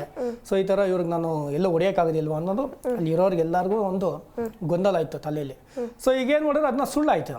ನಾನು ಬಂದಿರೋ ಉದ್ದೇಶ ಅದಲ್ಲ, ತಮ್ಮನ್ನೆಲ್ಲರನ್ನು ಮಲಗಿದ್ರಿ ಅಂತ ಕೆಲವೊಂದು ವಿಚಾರದಲ್ಲಿ ಅದನ್ನ ಬಡದೆಬ್ಬಿಸೋದಕ್ಕೆ ನಾನು ಮಾತ್ರ ಬಂದಿರೋದು ಅಂತ ಇವರು ಹೇಳ್ತಾರೆ ಸ್ಪಷ್ಟವಾಗಿ. ನಿಮ್ಮನ್ನೆಲ್ಲ ನಾವು ಆಕ್ಟಿವ್ ಆಗಿ ನೋಡೋದಕ್ಕೆ, ಆಟ ಆಡೋದಕ್ಕೆ, ಮಾತಾಡೋದಕ್ಕೆ, ಪ್ರತಿಯೊಂದು ವಿಚಾರದಲ್ಲೂ ನೀವು ಆಕ್ಟಿವ್ ಆಗಿ ಕಾಣಿಸ್ಕೊಬೇಕು ಅನ್ನೋ ವಿಚಾರಕ್ಕೋಸ್ಕರ ನಾವು ಬಂದಿರೋದು ಅಂತ ಚೈತ್ರ ಅವರು ಆಗಿರ್ಬೋದು. ಮತ್ತೆ ಇವರು ರಜತ್ ಅವರು ತುಂಬಾ, ಚೈತ್ರಗಿಂತ ರಜತ್ ಅವರು ತುಂಬಾ ಚೆನ್ನಾಗಿ ಅದರಲ್ಲಿ ಎಕ್ಸ್ಪ್ಲೇನ್. ಕೆಲವೊಂದಷ್ಟು ಜನ ಏನ್ ಹೇಳ್ತಿದ್ದಾರೆ ಅಂದ್ರೆ ಚೈತ್ರ ಅವರು ಹೋಗ್ಲಿ ಅಟ್ಲೀಸ್ಟ್ ರಜತ್ ಇರ್ಬೇಕಿತ್ತು ಅನ್ನೋದೊಂದು ಕೆಲವರು ಅಭಿಪ್ರಾಯ. ಲಾಸ್ಟ್ ವೀಕ್ ನಾನು ಹೇಳಿದ್ದೆ, ರಜತ್ ಅವ್ರು ಇನ್ನೂ ಒಂದು ವೀಕ್ ಅಥವಾ ತುಂಬಾ ಎಂಟರ್ಟೈನ್ಮೆಂಟ್ ಆಗಿತ್ತು. ಯಾಕೆಂತಂದ್ರೆ ನೋಡಿ, ಈಗ ಆ ಥರ ಇದ್ದಾಗ ಏನಾಗುತ್ತೆ, ಸ್ವಲ್ಪ ಅಗ್ರೆಸಿವ್ ಆಗು ಬೇಕು. ಹೌದು, ಸ್ಮೂತ್ ಆಗಿ ಹೋಗ್ಬಿಟ್ರೆ ಏನಾಗುತ್ತೆ, ಅಲ್ಲಿ ಫ್ಯಾನ್ ನೋಡೋ ಫಾಲೋವರ್ಸ್ ಕಡಿಮೆ ಆಗ್ತಾರೆ. ಏನಪ್ಪ ಸ್ಮೂತಾಗಿ ಹೋಗ್ತಾ ಇದೆ, ಏನೇನು ಅಂತ ಏನು ಅಗ್ರೆಸಿವ್ ಇಲ್ಲ. ಅವ್ರು ಕೊಟ್ಟಿರೋ ಗೇಮ್ನ ಆಟ ಆಡ್ತಿದ್ದಾರೆ, ಗೆಲ್ತಿದ್ದಾರೆ, ಯಾರೊಬ್ರು ನಾಮಿನೇಟ್ ಆಗ್ತಾರೆ. ಈಗ ರಜತ್ ಅವರಿಂದಾನೇ ಧ್ರುವಂತು, ಅಶ್ವಿನಿ ಗೌಡ ಇವರೆಲ್ಲ ಜಗಳ ಮಾಡಕ್ ಸ್ಟಾರ್ಟ್ ಮಾಡ್ತಿತ್ತು. ಅಲ್ಲ, ಇವಾಗ ಧ್ರುವಂತೂ ಅಷ್ಟೇ ಜಗಳ ಸ್ಟಾರ್ಟ್ ಮಾಡಿದ್ದು. ಹೌದು, ಮುಂಚೆ ಅವರು ನೋಡಿ, ಇವಾಗ ಧ್ರುವಂತ್ ಅವ್ರು ಅಷ್ಟಿರ್ಲಿಲ್ಲ ಮುಂಚೆ. ರಜತ್ ಅವ್ರು ಬಂದಾಗ್ಲೇನೆ ಅವ್ರಿಗೂ ಆಗ್ಬಾರ್ದಿಲ್ಲ, ದೊಡ್ಡ ಜಗಳ ಆಯ್ತು. ಸೊ ಅದು ಎಲ್ಲೋ ಒಂದು ಅಗ್ರೆಸಿವ್ ಆಗಿ ಚೆನ್ನಾಗಿ ಕಾಣಿಸ್ಕೊಂತ. ಯಾಕಂದ್ರೆ ನೋಡಿ, ನಾವೊಬ್ಬ ಮನುಷ್ಯನ ತುಂಬ ತಾಳ್ಮೆ ಇದ್ದಾನೆ, ಅವ್ರು ತುಂಬ ಏನು ಕೋಪನೇ ಬರೋದಿಲ್ಲ ಅಂತ ಅಂದ್ಕೊಂಡ್ರೆ ಅದಾಗೋದಿಲ್ಲ. ಆ ಥರ ಅಗ್ರೆಸಿವ್ ಆಗಿ ಬರೋ ಥರ ಮಾಡಿದ್ರೆ ಆ ವ್ಯಕ್ತಿ ಅನ್ನೋದು ಗೊತ್ತಾಗುತ್ತೆ. ಎಲ್ಲರಿಗೂ ಕೋಪ ಬಂದೇ ಬರುತ್ತೆ, ಯಾರಿಗೂ ಕೋಪ ಬರ್ದಿರೋ ಯಾರಿಗೂ ಇಲ್ಲ. ಅವರು ಉಪ್ಪು ಖಾರ ತಿಂದಿರ್ತಾರೆ, ಇವರು ಅಷ್ಟೇ. ಸೊ ಕೋಪ ಅವ್ರದ್ದೆಲ್ಲ ಅವಾಯ್ಡ್ ಮಾಡಿರ್ತಾರೆ. ನಾನು ಕೋಪವಾಗಿ ಇರಬಾರ್ದು, ನಾನು ಅಗ್ರೆಸಿವ್ ಆಗಿ ಆಗ್ಬಾರ್ದು ಅಂತ ಧ್ರುವಂತ್ ಅವ್ರು ಇರ್ತಾರೆ. ಸೊ ರಜತ್ ಬಿಡೋದಿಲ್ಲ ಅವರು. ಅದೇನು ಮರ್ಚ ಅನ್ನೋದನ್ನ ಅವ್ರು ಹಂಗೆ ಆಪೋಸಿಟ್ ಆಗಿ ಆಕ್ಚುಲಿ ಆಗಿರ್ಬೇಕಿರ್ತದೆ. ನೋಡಿ, ಆ ಥರ ಸ್ಪರ್ಧೆ ಇದ್ರೇನೆ ಒಂದು ಫೈಟ್ ಕೊಡೋಕ್ಕಾಗುತ್ತೆ. ಆ ಥರ ಇಲ್ಲ ಅಂತಂದ್ರೆ ಜಸ್ಟ್ ಏನೋ ಕೊಡೋ ಗೇಮ್ನ ಆಟ ಆಡ್ತೀವಿ, ಯಾರೋ ನಾಮಿನೇಟ್ ಮಾಡ್ತಾರೆ, ನಾವು ಮನೆಗೆ ಹೋಗ್ತೀನಿ, ಯಾರೋ ಒಬ್ರು ಗೆಲ್ತಾರೆ, ಹಂಗಿರ್ಬಾರ್ದು. ಬಟ್ ಆದ್ರೂ ರಜತ್ ಅವ್ರು ಇದ್ದಾಗ ಚೆನ್ನಾಗಿತ್ತು ಒಂಥರ. ಚೆನ್ನಾಗಿತ್ತು ಬಟ್ ಅವ್ರು ತುಂಬಾ ಸಖತ್ತಾಗಿತ್ತು. ಆದ್ರೆ ಪದ ಬಳಕೆ ಕೆಲವೊಂದೆಲ್ಲ ಇಷ್ಟ ಆಗಿಲ್ಲ. ತುಂಬಾ ಚೆನ್ನಾಗಿ ಆಡೋರು ಅವರು, ಎಲ್ಲರ ಹತ್ರ ತುಂಬಾ ಅಗ್ರೆಸಿವ್ ಆಗಿ ಕಾಮಿಡಿನೇ ಇತ್ತು. ಆಮೇಲೆ ಇನ್ನೊಂದು ನೀವು ಗಿಲ್ಲಿ ಅವ್ರದ್ದು ಮತ್ತೆ ರೇಗ್ಸೋದು ಜಾಸ್ತಿ ಕಾಮಿಡಿ ಮಾಡೋದು. ಅವರಿಬ್ರು ಬಾಂಡಿಂಗ್ ಚೆನ್ನಾಗಿತ್ತು ಆಕ್ಚುಲಿ. ಹೌದೌದು, ಆಕ್ಚುಲಿ ಫಸ್ಟ್ ಸ್ಟಾರ್ಟಿಂಗ್ ಬಂದಾಗ ಅವ್ರಿಗೂ ಆಗ್ತಾ ಇರಲಿಲ್ಲ, ಅವ್ರಿಗೇನೋ ಕಿತ್ತಾಟ ಆಯ್ತು, ರೇಗಿಸ್ಬೇಡ ಜಾಸ್ತಿ ನೀನು ಹಾಗೆ ಹೇಗೆ ಅಂತ. ಅದಾದ ನಂತರ ಅವರಿಬ್ರು ಚೆನ್ನಾಗಿ ಆಗ್ಬಿಡ್ತಾರೆ, ಚೆನ್ನಾಗಿ ಕ್ಲೋಸ್ ಆಗ್ತಾರೆ, ಒಬ್ಬರನ್ನ ರೇಗಿಸ್ಕೊಂಡು ಆಟ ಆಡಿಸ್ಕೊಂಡು ಅದೆಷ್ಟು ರೇಗಿಸ್ಬೇಕು ಚೆನ್ನಾಗಿ ತುಂಬಾ ಎಂಜಾಯ್ ಮಾಡ್ತಾರೆ. ರಜತ್ ಅವ್ರು ನೋಡಿ ಒಂಥರ ಪಿಕ್ನಿಕ್ ತರ ಬಂದು ಸಖತ್ತಾಗಿ ಅದನ್ನ ತುಂಬಾ ಸೂಪರ್ ಆಗಿ ಎಂಜಾಯ್ ಮಾಡಿದ್ರು, ಚೆನ್ನಾಗೂ ಆಟ ಆಡಿದ್ರು. ಅವ್ರೊಂಥರ ಏನು ನಾನು ಬಂದಿದ್ದಕ್ಕೆ ಸ್ಯಾಟಿಸ್ಫ್ಯಾಕ್ಷನ್ ಆಯ್ತು ಅನ್ನೋ ಥರ ಅವ್ರಿಗೆ ಅನ್ಸಿದೆ ಅಂತ ನನ್ಗನ್ಸುತ್ತೆ. ಯಾಕೆಂದ್ರೆ ಅವ್ರು ತುಂಬ ಚೆನ್ನಾಗಿ ಹಂಗೆ ಆಟ ಆಡಿದ್ರು. ಅವ್ರೇನು ಅಗ್ರೆಸಿವ್ ಆಗಿ ಆಡಿದ್ರು, ಎಲ್ಲರ ಹತ್ರನೂ ಅಷ್ಟೇ ಅಗ್ರೆಸಿವ್ ಆಗಿದ್ರು, ಅಗ್ರೆಸಿವ್ ಆಗಿ ಆಟ ಆಡ್ಕೊಂಡು ಹೋದ್ರು. ಸೊ ಇನ್ನು ಧ್ರುವಂತ್ ಅವ್ರದ್ದು ನೋಡ್ಬೇಕು ಇನ್ನು ಏನಾಗುತ್ತೆ ಅವ್ರದಂತ. ಇನ್ನು ಡ್ಯಾನ್ಸ್ ಆಕ್ಟಿವಿಟಿ ಅಂತೂ ತುಂಬ ಫನ್ ಆಗಿತ್ತು, ನಾವು ನೋಡಿದ್ವಿ. ಅದರಲ್ಲೂ ಈ ಗಿಲ್ಲಿ ಮತ್ತು ರಘು ಅವರು, ಅಂದರೆ ಗಿಲ್ಲಿ ಅವ್ರನ್ನ ಕಂಡ್ರೆ ರಘು ಅವ್ರಿಗೆ ಆಗ್ತಾನೆ ಇರಲಿಲ್ಲ, ಇರಿಟೇಟ್ ಮಾಡಬೇಡ ಅಂತ ಹೇಳ್ತಾ ಇದ್ರು. ಈಗ ಇಬ್ರದ್ದು ಒಂದು ಬಾಂಡ್ ಕ್ರಿಯೇಟ್ ಆಯಿತು ಅಂತ ಅನ್ನಿಸ್ತಾ ಈ ಡ್ಯಾನ್ಸ್ ಆಕ್ಟಿವಿಟಿಯಿಂದ. ಅದ್ರ ಜೊತೆಗೆ ಇನ್ನು ನಾಮಿನೇಷನ್ ಪ್ರಕ್ರಿಯೆ ಅಂತ ಬಂದಾಗ ಈ ರಘು ಅವ್ರಿಗೆ ಜಸ್ಟ್ 3 ಜನ ಸಪೋರ್ಟ್ ಮಾಡಿತ್ತು. ಆಗ ಅವ್ರಿಗೆ ಗೊತ್ತಾಗಿದೆ ಯಾರು ನನ್ನ ಪರವಾಗಿದ್ದಾರೆ ಅನ್ನೋದು ಗೊತ್ತಾಗಿದೆ. ಇದೆಲ್ಲದ್ರಿಂದ ರಘು ಅವ್ರಿಗೆ ಗಿಲ್ಲಿ ಫ್ರೆಂಡ್ಶಿಪ್ ಏನು ಅಂತ ಗೊತ್ತಾಯ್ತಾ? ಇಲ್ಲ ನೋಡಿ, ರಘು ಅವ್ರು ಏನಂತಂದ್ರೆ ಅವ್ರ ಮೈಂಡ್ ಫಿಕ್ಸ್ ಆಗಿಬಿಟ್ಟಿದ್ದಾರೆ. ಯಾಕೆಂದ್ರೆ ನೋಡಿ, ಒಬ್ಬರು ಏನಂತಂದ್ರೆ ಅವರು ಒಬ್ಬರನ್ನ ಇಷ್ಟಪಟ್ಬಿಟ್ರೆ ಎಲ್ಲ ಅದೇನಿರು ಇಷ್ಟಪಟ್ಬಿಡ್ತಾರೆ. ಈಗ ನೋಡಿ, ಇರಿಟೇಟ್ ಮಾಡ್ತಿದ್ದೆ ನೋಡಿ, ಮೊನ್ನೆ ಊಟದ ಅಡುಗೆ ಮಾಡ್ತಿರೋ ವಿಚಾರದಲ್ಲಿ ಅವ್ರು ಅಡುಗೆನೋ ಮಾಡ್ತಿರ್ತಾರೆ ಮತ್ತೆ ತಿರ್ಗಾ ಆಯ್ತಾ ಅಂತ ಬಂದು ಕೇಳೋದಾಗಿರ್ಬೋದು, ಅದು ಇರಿಟೇಟ್ ಆಗ್ತಾ ಇರುತ್ತೆ. ಯಾಕೆಂದ್ರೆ ನೋಡಿ, ಒಂದು ಅಡುಗೆ ಮಾಡಬೇಕು ಅಂತಂದರೆ 2 ಅವರ್ 3 ಅವರ್ ನಿಂತ್ಕೊಂಡೆ ಅಲ್ಲಿ ಕೆಲಸ ಮಾಡಬೇಕಾಗುತ್ತೆ, ಅಡುಗೆ ಮಾಡಬೇಕಾಗುತ್ತೆ. ಅಲ್ಲಿ ಇರಿಟೇಟ್ ಮಾಡಿದಾಗ ಏನಾಗುತ್ತೆ, ಅದು ಸ್ವಲ್ಪ ಪರ್ಸ್ನಲಾಗಿ ತೊಗೊಳ್ಳೋ ಥರ ಆಗ್ಬಿಡ್ತದೆ. ಏನಪ್ಪ ಇವ್ನು ಇಷ್ಟೊಂದು ಇರಿಟೇಟ್ ಮಾಡ್ತಾನೆ, ಅಲ್ಲಿ ನೋಡಿದ್ರೆ ಚೆನ್ನಾಗಿ ಆಗ್ಬಿಡ್ತಾನೆ ಅಂದರೆ ಹಂಗೆ ತೊಗೊಳೋದಿಲ್ಲ ಅವರು. ನಂಗೆ ಗೊತ್ತಿರೋಂಗೆ ಮೇಲ್ನೋಟಕ್ಕೆ ರಘು ಅವರು ಆಯ್ತು ಅಂತ ಅನ್ಬೋದು. ಬಟ್ ಅವರು ಒಳಗಡೆ ಅವರು ಫ್ರೆಂಡ್ ಆಗಿ ತೊಗೊಳೋದಕ್ಕೆ ಚಾನ್ಸ್ ಇಲ್ಲ. ಯಾಕೆಂದರೆ ಇವರು ಹಂಗೆ ಮಾಡ್ತಿದ್ದಾರೆ ಫ್ರೆಂಡು ಅಂತ ಅಂದ್ಬಿಟ್ಟು ರೇಗ್ಸೋದ್ಲಿ ನೋಡಿ ಜಾಸ್ತಿ ಅವ್ರು ಹೇಳಿರ್ತಾರೆ ತುಂಬ ಸತಿ, ನನ್ನನ್ನು ರೇಗ್ಸು, ತುಂಬ ಬಾರ್ಡರ್ನ ಕ್ರಾಸ್ ಮಾಡಿ ರೇಗ್ಸಕ್ಕೆ ಹೋಗ್ಬೇಡ, ನಂದು ನಮ್ಮದು ಒಂದು ಲಿಮಿಟ್ ಇರುತ್ತೆ, ನಾನೇ ಲಿಮಿಟ್ ಮೀರಿ ಬಂದ್ಬಿಟ್ರೆ ಸೊ ನನಗೂ ನಿಮಗೂ ಏನು ವ್ಯತ್ಯಾಸ ಇರುತ್ತೆ. ಸೊ ಈ ಥರದ್ನೆಲ್ಲ ಅವರು ತುಂಬ ಯೋಚನೆ ಮಾಡಿ ಆ ಜಾಗದಲ್ಲಿ ಇರ್ತಾರೆ. ಯಾಕೆಂದರೆ ಅವ್ರು ತುಂಬ ಏನಂದರೆ ಅವ್ರ ತಕ್ಕನಾಗ ಇವರು ಮಾತಾಡ್ಬೋದು, ಇವರು ರೇಗಿಸ್ಬೋದು. ಅವ್ರಿಗೆ ನನ್ನನ್ನು ತುಂಬ ಕೋಟ್ಯಾಂತರ ಜನ ನೋಡ್ತಿರ್ತಾರೆ, ನಾನು ಈ ಥರದ್ದೆಲ್ಲ ಮಾಡೋಕ್ಕೆ ಹೋಗ್ಬಾರ್ದು, ಈ ಥರದ್ದೆಲ್ಲ ಕೆಲವರು ಅವರು ತುಂಬ ಯೋಚನೆ ಮಾಡೋಣ ಕೆಲವನ್ನೆಲ್ಲ ಮಾತಾಡೋಕೆ ಹೋಗೋದಿಲ್ಲ, ಕೆಲವೊಂದೆಲ್ಲ ರಿಯಾಕ್ಟ್ ಮಾಡೋಕ್ಕೆ ಹೋಗೋದಿಲ್ಲ. ಇವ್ರು ಆ ಥರ ಕೆಲವೊಂದೆಲ್ಲ ಮಾಡೋಕ್ಕೆ ಹೋಗ್ಬಾರ್ದು. ನಂಗೆ ಗೊತ್ತಿರೋಂಗೆ ಇವ್ರ ಫ್ರೆಂಡ್ಶಿಪ್ಪು ಇವ್ರು ಹೋಗ್ಬೋದು, ಮೇಲ್ ಬಿದ್ದು ಹೋಗ್ಬೋದು ಗಿಲ್ಲಿಯವರು, ಇಲ್ಲ ಅಣ್ಣ ಹಂಗೆ ಅಣ್ಣ ನೀನು ಹಂಗೆ ಇಷ್ಟ ಆಗ್ತೀಯ ಹಂಗೆ ಹೀಗೆ ಅಂತ. ಬಟ್ ಇವರು ಮನಸ್ಫೂರ್ತಿಯಾಗಿ ಇಷ್ಟ ಅಂತ ಹೇಳೋದಿಲ್ಲ ನನಗೆ ಗೊತ್ತಿರೋ ಹಾಗೆ. ಇವ್ರು ಯಾಕೆಂದ್ರೆ ಇವರು ಮನ್ಸು ಆಲ್ರೆಡಿ ಅವರು ತುಂಬ ರೇಗಿಸಿ ಮಾಡೋದ್ರಿಂದ ಮಾಡ್ಕೊಂತಿದ್ದಾರೆ, ತುಂಬ ಆಗ್ಬಿಟ್ಟಿದೆ. ಅದು ಊಟ ಅದೇ ಅಡುಗೆ ಮಾಡೋ ವಿಚಾರ ತುಂಬ ಆಗಿದೆ. ಸೊ ಹಾಗಾಗಿ ಇವ್ರದ್ದು ಫ್ರೆಂಡ್ಶಿಪ್ ಸ್ಟ್ರಾಂಗ್ ಆಗುತ್ತೆ ಅನ್ನೋದೆಲ್ಲ ಸುಳ್ಳಾಗುತ್ತೆ. ಅದೇನು ಗೇಮ್ ಕೊಟ್ಟಿರ್ತಾರೆ, ಏನು ಟಾಸ್ಕ್ ಕೊಟ್ಟಿರ್ತಾರೆ, ಅದರಲ್ಲಿ ಇವ್ರಿಬ್ರು ಚೆನ್ನಾಗಿ ಆಟ ಆಡ್ಬೋದು. ಚೆನ್ನಾಗಿ ಇವರು ಬೇಕಾದ್ರೆ ಇವಾಗ ಜೋಡಿ ಟಾಸ್ಕ್ ಆ ಥರದ್ದು ಏನಾದ್ರು ಕೊಟ್ಟಾಗ, ಗಿಲ್ಲಿ ಮತ್ತು ರಘುವರ್ನು ಕೊಟ್ಟಾಗ, ಆ ಟಾಸ್ಕಲ್ಲಿ ಏನಿರುತ್ತೆ ಅದಕ್ಕೇನು ನಾವು ರಿಸಲ್ಟ್ ಕೊಡಬೇಕು, ಅದಕ್ಕೇನು ನಾವು ತಲೆ ಬಗ್ಸಿ ಕೆಲಸ ಮಾಡಬೇಕು, ಅದನ್ನು ಇವ್ರು ಕೆಲಸ ಮಾಡ್ತಾರೆ. ಅದನ್ನು ರಿಸಲ್ಟ್ ಏನು ಕೊಡ್ತಾರೆ ಟಾಸ್ಕಲ್ಲಿ, ಸೊ ಅದನ್ನ ಚೆನ್ನಾಗಿ ಆಟ ಆಡ್ಕೊಂಡು ಬರ್ತಾರೆ. ಅದು ಬಿಟ್ಟು ಇವರಿಬ್ರು ಬಾಂಡಿಂಗ್ ಚೆನ್ನಾಗಾಗುತ್ತೆ ಅನ್ನೋದು ನೋಡಬೇಕಾಗುತ್ತೆ, ಯಾವ ಥರ ಏನಾಗುತ್ತೆ ಇವ್ರದ್ದು ಅಂತ. ಆಮೇಲೆ ಈ ಸೀಕ್ರೆಟ್ ರೂಮಿಂದ ಸೀಕ್ರೆಟ್ ರೂಮ್ ಹೋಗಿ ಬಂದಿದ್ರಿಂದ ಈ ಧ್ರುವಂತ್ ಅವರಿಗೆ ಎಷ್ಟು ಪ್ಲಸ್ ಪಾಯಿಂಟ್ ಆಯಿತು ಅಂದರೆ, ಮುಂಚೆ ಇದ್ದಿದ್ದ ವ್ಯಕ್ತಿತ್ವಕ್ಕೂ ಈಗಿರೋ ವ್ಯಕ್ತಿತ್ವಕ್ಕೂ ಎಲ್ಲೋ ಒಂದು ಕಡೆ ಚೇಂಜಸ್ ಕಾಣ್ತಾ ಇದೆ. ಅಲ್ಲಿ ನೋಡ್ಕೊಂಡಿದ್ದಾರೆ ಅಂದರೆ ಬಿಗ್ ಬಾಸ್ ಮನೆಯಲ್ಲಿ ಯಾವ ರೀತಿ ಇರ್ತಾರೆ, ಜನ ಯಾವ ರೀತಿ ನೋಡ್ತಾರೆ ಅನ್ನೋದೆಲ್ಲ ಅವರಿಗೆ ಗೊತ್ತಾಗಿದೆ. ಅದರಿಂದ ಹೀಗಾಗಿ ವ್ಯಕ್ತಿತ್ವನ ಚೇಂಜ್ ಮಾಡ್ಕೊಂಡಿದ್ದಾರಾ ಏನು ಅಂತ. ನೋಡಿ, ವ್ಯಕ್ತಿತ್ವ ಚೇಂಜ್ ಮಾಡ್ಕೊಂಡಿದ್ರು ಕೂಡ ಅಲ್ಲಿ ಗೊತ್ತಾಗ್ಬಿಡುತ್ತೆ. ಒಂದು ಅಲ್ಲಿರೋರು ಗೊತ್ತಾಗುತ್ತೆ, ಮುಂಚೆ ಇಲ್ಲ. ಹೇಳಿದ್ರಲ್ಲ, ಅವರೇ ಹೇಳಿದ್ರು ಬಿಗ್ ಬಾಸ್ ಮನೇಲಿ ಎಷ್ಟೊಂದು ಜನ ಹೇಳಿದ್ರು ಧ್ರುವಣ್ಣ ಸೀಕ್ರೆಟ್ ರೂಮಿಂದ ವಾಪಸ್ ಬಂದ್ಮೇಲೆ ಫುಲ್ ಚೇಂಜ್ ಆಗ್ಬಿಟ್ಟಿದ್ದಾರೆ ಅಂತ. ಗಿಲ್ಲಿನೇ ಹೇಳಿದ್ರು, ರಾಶಿಕಾ ಅವರು ಹೇಳಿದ್ರು. ಹೌದೌದೌದು. ಬಟ್ ಆ ಥರ ಇದ್ದಾಗ ಏನೇ ಚೇಂಜ್ ಆದರೂ ಕೂಡ ಅಲ್ಲಿ ನೋಡಿ, ಅಲ್ಲೇನಂತಂದ್ರೆ ಇಂಡಿವಿಜುವಲ್ ಗೇಮು, ಮನುಷ್ಯ ನೀವು ಹೇಗಿರ್ಜೋ ಹಾಗೆ ಇರಬೇಕು ಅಂತ ಗೇಮ್ ಇರೋದು. ಚೇಂಜಸ್ ಆಗಬೇಕು, ಸಮಯ ಸಂದರ್ಭ ಅಂತ ಬಂದಾಗ ಯಾವ ಸಮಯದಲ್ಲಿ ಚೇಂಜ್ ಆಗಬೇಕು ಅಲ್ಲಿ ಮಾತ್ರ ಚೇಂಜ್ ಆಗಬೇಕು. ಎಂಟೈರ್ ಅವ್ರನ್ನ ಪೂರ್ತಿ ಚೇಂಜ್ ಆಗೋದು, ಪೂರ್ತಿ ಏನೋ ಒಂದು ಮ್ಯಾಜಿಕ್ ಮಾಡೋ ಥರ ಏನೋ ಒಂದು ಉಲ್ಟಾ ಪಲ್ಟಾ ಮಾಡೋದು ಅವೆಲ್ಲ ಮಾಡೋದಕ್ಕೆ ಆಗೋದಿಲ್ಲ. ಯಾಕಂದರೆ ಅದು ಆ ಶೋನು ತೊಗೊಳೋದಿಲ್ಲ, ಜನನೂ ಅಕ್ಸೆಪ್ಟ್ ಮಾಡೋಕೆ ಹೋಗೋದಿಲ್ಲ. ಏನಪ್ಪ ನೀನು ಇಷ್ಟೊಂದು ನೋಡ್ಕೊಂಬಂದ್ಬಿಟ್ಟು ಇಷ್ಟೊಂದು ಚೇಂಜಸ್ ಆಗೋ ಥರ ನೀನು ನಾಟಕ ಎಲ್ಲ ಮಾಡಿದ್ರೆ ಗೊತ್ತಾಗೋದಿಲ್ವ ಅನ್ನೋ ರೀತಿ ಅಲ್ಲಿ ಕಮೆಂಟ್ಸ್ ಹೋಗ್ತಾ ಇರುತ್ತೆ. ಓಟ್ ಹಾಕೋರು ಕೂಡ ನೋಡ್ತಿರ್ತಾರೆ. ಸೊ ಅವ್ರು ಏನು ಚೇಂಜಸ್ ಆಗಬೇಕು ಅಂತಂದರೆ ಆ್ಯಕ್ಟಿವ್ ಆಗಬೇಕು. ಧ್ರುವಂತ್ ಅವ್ರು ಆಕ್ಟಿವ್ ಆಗಿ ನೋಡಿ, ರಕ್ಷಿತಾ ನೋಡಿ ಎಷ್ಟು ಆಕ್ಟಿವ್ ಆಗಿ ಸಖತ್ ಫನ್ ಆಗಿದ್ದಾರೆ. ಸೊ ಅದೇ ರೀತಿ ಧ್ರುವಂತ್ ಅವರು ಆಕ್ಟಿವ್ ಆಗಿ. ಆದ್ರೂ ಸೀಕ್ರೆಟ್ ರೂಮ್ ಇಂದ ಬಂದ ಮೇಲೆ ಜನರು ಒಪಿನಿಯನ್ ಧ್ರುವಂತ್ ಮೇಲೆ ಇದ್ದಿದ್ದ ಒಪಿನಿಯನ್ ಎಲ್ಲೋ ಒಂದ್ ಕಡೆ ಚೇಂಜ್ ಆಗಿದೆ. ಏನಕ್ಕಾಗಿದೆ ಅಂತಂದ್ರೆ ಅವ್ರು ಅಲ್ಲಿ ಆಕ್ಟಿವ್ ಆಗಿದ್ರು, ಅಲ್ಲಿ ರಕ್ಷಿತಾ ಅವ್ರನ್ನ ತುಂಬಾ ರೇಗಿಸ್ಕೊಂಡು. ಬಟ್ ರಕ್ಷಿತಾ ಅವರು ಸೀಕ್ರೆಟ್ ರೂಮ್ ಅಲ್ಲಿ ತುಂಬಾ ಕಿರ್ಚಾಡ್ತಿದ್ರು, ತುಂಬಾ ಚೇಂಜ್ ಆಗಿದ್ರು. ಇಲ್ಲಿ ಬಂದ ಮೇಲೆ ಇವಾಗ ನಾರ್ಮಲ್ ಆಗಿದ್ದಾರೆ. ಹೌದೌದು, ಯಾಕೆಂದ್ರೆ ಅವರೊಬ್ಬರೇ ಇದ್ರಲ್ವಾ. ಸೊ ಅವರೊಬ್ಬರೇ ಇರೋದ್ರಿಂದ ಇವ್ರಿಗೆ ಇರಿಟೇಟ್ ಆಗ್ತಿತ್ತು. ಇವ್ರು ಅದನ್ನು ರೇಗಿಸೋದಾಗಿರ್ಬೋದು, ಬಾಡಿ ಲ್ಯಾಂಗ್ವೇಜ್ ಆಗಿರ್ಬೋದು, ಪ್ರತಿಯೊಂದನ್ನು ರೇಗಿಸ್ತಾ ಬರ್ತಿದ್ರು. ಅವ್ರಿಗೆ ಯಾರು ಇಲ್ಲ. ನೋಡಿ, ಧ್ರುವಂತವ್ರು ಆ ಥರ ಇರಬೇಕು. ಇವಾಗ ನೋಡಿ, ಗಿಲ್ಲಿನೇ ಎಲ್ಲರ ಹತ್ರ ಹೋಗ್ತಾರೆ, ರೇಗಿಸ್ತಾರೆ, ಎಲ್ಲರ ಹತ್ರ ಆಕ್ಟಿವ್ ಆಗಿದ್ದಾರೆ. ಗಿಲ್ಲಿ ಸಖತ್ತಾಗಿ ಕಾಣಿಸ್ತಾ ಇದ್ದಾರಪ್ಪ ಅಂತ ಅನಿಸ್ತಿತ್ತು. ನೋಡಿ, ಮೊನ್ನೆ ಅದು ಸೀಕ್ರೆಟ್ ರೂಮಲ್ಲಿ ಧ್ರುವಂತವ್ರು ತುಂಬ ಚೆನ್ನಾಗಿ ಕಾಣಿಸ್ತಿದ್ರು. ಅದೇ ರೀತಿ ಇರಬೇಕು. ಧ್ರುವಂತವ್ರು ಎಲ್ಲರ ಹತ್ರ ರೇಗಿಸ್ಕೊಂಡು ಚೆನ್ನಾಗಿ ಆಟ ಆಡ್ಕೊಂಡು ಆ ಥರ ಆಕ್ಟಿವ್ ಆಗಿದ್ರೆ ಖಂಡಿತ ನಿಜವಾಗ್ಲೂ ಅದು ಮೋಸ್ಟ್ಲಿ ಎಲ್ಲ ಟರ್ನ್ ಆಗುತ್ತೆ. ಫ್ಯಾನ್ಸ್ ಫಾಲೋವಿಂಗ್ ಜಾಸ್ತಿ ಆಗ್ತಾರೆ ಅವ್ರಿಗೆ, ಇನ್ನು ವೋಟಿಂಗ್ ಜಾಸ್ತಿ ಬೀಳುತ್ತೆ ಧ್ರುವಂತವ್ರಿಗೆ. ಆ ರೀತಿ ಆಕ್ಟಿವ್ ಆಗಿ ಇರಬೇಕು. ಈಗಲೂ ಕೂಡ ಆಕ್ಟಿವ್ ಆಗಿ ಇರೋದಿಲ್ಲ. ಎಲ್ಲೋ ಒಂದು ಮೂಲೆಯಲ್ಲಿ ಕೂತ್ಕೊಳ್ತೀನಿ ನಾನು, ನನ್ನ ಬಗ್ಗೆ ಇವ್ರು ಹಿಂಗೇನೋ ಮಾತಾಡ್ಬಿಟ್ಟಿದ್ದಾರೆ, ಇವ್ರ ಹತ್ರ ನಾನು ಜಾಸ್ತಿ ನಿಂಗಲ್ ಆಗಬಾರ್ದು ಅಂತಂದರೆ ಈಗಿರೋ ಟೈಮಲ್ಲಿ ಖಂಡಿತ ಅವರು ನಾಮಿನೇಟ್ ಆಗಿಬಿಡ್ತಾರೆ. ಹೇಳೋಕ್ಕಾಗಲ್ಲ. ನೆಕ್ಸ್ಟ್ ವೀಕ್ ಒಬ್ರು ಹೋಗ್ತಾರೋ 3 ಜನ ಹೋಗ್ತಾರೋ. ಯಾಕಂದ್ರೆ ಸಾಹೇಬ್ರು ಆಲ್ರೆಡಿ ಹೇಳ್ಬಿಟ್ಟಿದ್ದಾರೆ ನೆಕ್ಸ್ಟ್ ವೀಕ್ ಈ ಥರ ಇರೋದಿಲ್ಲ, ತುಂಬ ಟಫ್ ಆಗಿರುತ್ತೆ. ಆಲ್ರೆಡಿ 85 ಆಗಿದೆ, ಈಗ 90 ಕ್ರಾಸ್ ಆಗುತ್ತೆ. 90 ಕ್ರಾಸ್ ಆದಮೇಲೆ ಸೊ ಅಲ್ಲಿ ಇನ್ನೇ 10-20 ಡೇಸ್ ಇರುತ್ತೆ. ಸೊ ಆ ಥರ ಇದ್ಬೇಕಾದ್ರೆ 3 ಜನ ಹೋಗ್ಬೋದು. ಇಬ್ಬರೇ ಹೋಗ್ಬೋದು ಅಥವಾ ಒಬ್ಬರೇ ಹೋಗ್ಬೋದು, ಈ ಥರ ಎಲ್ಲ ತುಂಬ ಚಾನ್ಸಸ್ ಇರುತ್ತೆ. Last episode ನೋಡಬೇಕಿತ್ತು. ಮಲಗಿರೋರು ನೈಟೇ ಅವರು ನಿಮಗೆ ನಾಮಿನೇಟ್ ಮನೆಯಿಂದ ಹೊರಗೋಗ್ಬೇಕು ಅಂತ ಹೇಳ್ತಾರೆ. ಸೊ ಮಿಡ್ ನೈಟೇ ಮನೆಯಿಂದ ಹೊರಗೋಗಿದ್ದಾರೆ ಲಾಸ್ಟ್ ಒಂದು ಎಪಿಸೋಡ್ ಇದರಲ್ಲಿ. ಸೊ ಆ ಥರನೂ ಆಗೋ ಚಾನ್ಸಸ್ ತುಂಬ ಇರುತ್ತೆ. ಸೊ ನೀವೆಷ್ಟು ಆ್ಯಕ್ಟಿವ್ ಆಗಿ ಇರ್ತೀರೋ, ನೀವು ಎಷ್ಟು ಫೋಕಸ್ ಆಗ್ತಿರೋ, ಎಷ್ಟು ಜನಗಳಿಗೆ ಮನೋರಂಜನೆ ಕೊಡ್ತಿರೋ, ಸೊ ಅವರಲ್ಲಿ ಉಳ್ಕೊಳ್ಳೋ ಚಾನ್ಸಸ್ ತುಂಬ ಇರುತ್ತೆ. ಓಕೆ ಕೊನೆಯದಾಗಿ ಈ ನಾಮಿನೇಷನ್ ಅಂದರೆ ಡೈರೆಕ್ಟ್ ನಾಮಿನೇಟ್ ಮಾಡಿದ್ರಲ್ವಾ ರಕ್ಷಿತಾ ಹಾಗೂ ಅಶ್ವಿನಿ ಬಗ್ಗೆ, ಇದ್ರ ಬಗ್ಗೆ ಏನು ಹೇಳ್ತೀರಾ? ಕಾವ್ಯ ಅವ್ರು ನಾಮಿನೇಟ್ ಮಾಡಿದ್ರು, ಅಶ್ವಿನಿ ಹಾಗೂ ಅದು ಆಕ್ಚುಲಿ ಮಾಡಬಾರ್ದು ನೋಡಿ. ಕಾವ್ಯ ಅವರು ಅದೇ ಅವ್ರ ತಾಯಿಗೆ ಈ ಥರ ಅನ್ನೋ ಪದನ ಇಟ್ಕೊಂಡು ಮಾಡಿದ್ದಾರೆ. ಅವ್ರ ಗೇಮನ್ನು ಮೆಂಟಾಲಿಟಿಲಿ ಇಟ್ಕೊಂಡು ಮಾಡಿದ್ದಿದ್ರೆ ಸೊ ಅದು ಕರೆಕ್ಟಾಗಿರ್ತಿತ್ತು. ಯಾಕೆಂದರೆ ಸಾಹೇಬ್ರ ಕ್ಲಾಸ್ ತೊಗೊಂಡಿದ್ದಾರೆ, ನೀವು ತಾಯಿ ಬಗ್ಗೆ ಎಲ್ಲ ಮಾತಾಡೋಕೆ ಹೋಗ್ಬಾರ್ದು. ತಾಯಿ ಯಾರಿಗೂ ತಾಯಿನೇ, ನೀವು ಎಷ್ಟೇ ದೊಡ್ಡವರಾದರೂ ಕೂಡ ಅದು ಆ ಪದನ ಅದು ಹೆಂಗೆ ಯೂಸ್ ಮಾಡಿದ್ರಿ ಅಂತ ಅವ್ರು ಬೈದಿದ್ದಾರೆ, ಕ್ಲಾಸ್ ತೊಗೊಂಡಿದ್ದಾರೆ. ಅವ್ರು ಕ್ಷಮೆ ಕೇಳಿದ್ದಾರೆ. ಆಯಿತು, ನಾನು ಏನೋ ಆ ಮೂಮೆಂಟಲ್ಲಿ ನಾನು ಕೋಪ ಬಂದಾಗ ನಾನು ಆ ಥರ ಮಾತಾಡ್ಬಿಟ್ಟೆ, ನಾನು ಸಾರಿ ಅಂತಲೂ ಅಲ್ಲಿ ಕೇಳಿದ್ದಾರೆ. ಅವ್ರು ಅಲ್ಲಿ ಆ ವೀಕ್ ಏನಿದೆಯೋ ಅದನ್ನ ಮುಗಿಸ್ಬಿಡ್ಬೇಕಿತ್ತು. ಓವರ್ ಆಲ್ ಪರ್ಫಾರ್ಮೆನ್ಸ್ ನೋಡಿ ಅಂದರೆ ಈ ವೀಕಿಗೂ ಅದನ್ನು ಕ್ಯಾರಿ ಮಾಡಬಾರ್ದಾಗಿತ್ತು ನೋಡಿ. ಆಲ್ರೆಡಿ ಸಾಹೇಬ್ರು ಕ್ಲಾಸ್ ತೊಗೊಂಡಿಲ್ಲ ಅಂದಿದ್ದರೆ ಹೌದಪ್ಪ ಮಾಡ್ಬೋದು, ಅದಕ್ಕೊಂದು ಲೆಕ್ಕಾಚಾರ ಬೇರೆ ಥರ ಇರ್ತಿತ್ತು. ಯಾಕೆಂದ್ರೆ ಅವ್ರು ತುಂಬ ಕ್ಲಾಸ್ ತೊಗೊಂಡ್ರು, ತುಂಬ ಚೆನ್ನಾಗಿ ಹೇಳಿದ್ರು, ಅವರು ಅರ್ಥಪೂರ್ಣವಾಗಿ ಹೇಳಿದ್ರು. ಅವ್ರು ಆಯಿತು ನಾನು ತಪ್ಪಾಯಿತು ಅಂತಲೇ ಕೇಳಿದ್ರು, ಸಾರಿನೂ ಕೇಳಿದ್ದಾರೆ.